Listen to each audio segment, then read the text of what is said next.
അദ്ദേഹം ധനസമ്പാദനം നടത്തിയത് രണ്ട് കാര്യങ്ങളിലൂടെയാണ് എന്ന് ഞാൻ ആക്ഷേപിച്ചിരുന്നു.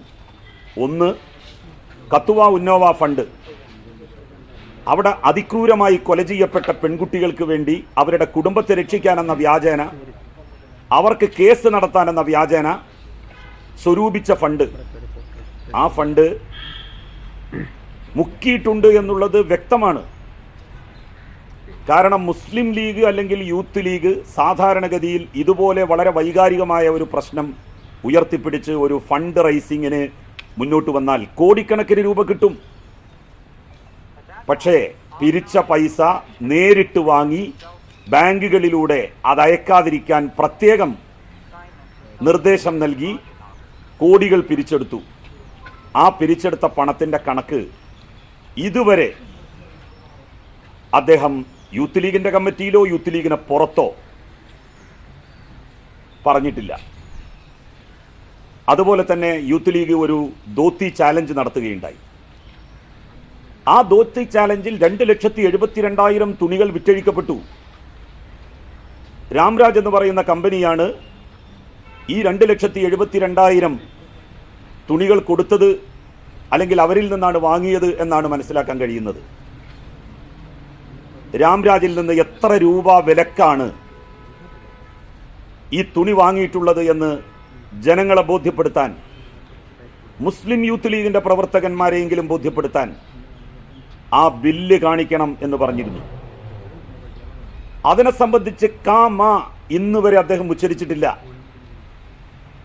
കള്ളത്തരം അവിടെയും നടന്നിട്ടുണ്ട്. 2,72,000 തുണികളിൽ 100 രൂപ വ്യത്യാസം വന്നാൽ തന്നെ 2,72,00,000 രൂപയായി. അപ്പം 200 രൂപ വ്യത്യാസം വന്നാൽ 5.5 കോടിയിലധികം രൂപ അവിടെ മുക്കാൻ വേണ്ടി സാധിക്കും. 200 രൂപ പോലും അവർ കൊടുത്ത തുണിക്കില്ല എന്ന് അത് വാങ്ങിയിട്ടുള്ള പ്രവർത്തകന്മാരാണ് പറഞ്ഞത്. അതിന് ഫിറോസിന് എന്താണ് പറയാനുള്ളത്? അതിന് അദ്ദേഹം പറഞ്ഞ മറുപടി, ഞാനൊരു തുണി ചൂണ്ടിക്കാണിച്ചിരുന്നു, ഉയർത്തി കാണിച്ചിരുന്നു. അദ്ദേഹം പറഞ്ഞത് തുണി പൊക്കി കാണിക്കുന്ന ഏർപ്പാടാണ് ഇപ്പോൾ മൂപ്പര് നടത്തിക്കൊണ്ടിരിക്കുന്നത് എന്നാണ്. തുണി പൊക്കുന്ന ഏർപ്പാട് ഞങ്ങൾക്കൊന്നുമില്ല. അതാർക്കാണ് എന്ന് കേരള നിയമസഭയുടെ ചരിത്രം പരിശോധിച്ചാൽ അറിയാം. ഒരേ ഒരു നേതാവേ, മുസ്ലിം ലീഗിൻ്റെ നേതാവ് മാത്രമേ തുണി പൊക്കി കാണിച്ചിട്ടുള്ളൂ എതിർപക്ഷത്തിരിക്കുന്ന ആളുകളോട്. ആ ആൾ ആരാണ് എന്ന് കേരളത്തിൻ്റെ രാഷ്ട്രീയ ചരിത്രം അറിയുന്ന എല്ലാവർക്കും അറിയാം. 3 കൊല്ലം ആ തുണി നിന്നില്ലേ? അത് തന്നെ ആ തുണിയുടെ ഡ്യൂറബിലിറ്റി വളരെ ലാസ്റ്റിംഗ് ഉള്ളതാണ് എന്ന് മനസ്സിലാക്കാൻ തെളിവല്ലേ എന്നാണ് അദ്ദേഹം ചോദിച്ചത്. ഒരൊറ്റ ഉടുക്കലുടുത്ത് അലക്കി തേച്ച് വെച്ച മുണ്ടാണത്. പിന്നെ രണ്ടാമതൊന്നും ഉടുക്കേണ്ടി വന്നിട്ടില്ല. അത്രയും മോശമായിരുന്നു ആ തുണി.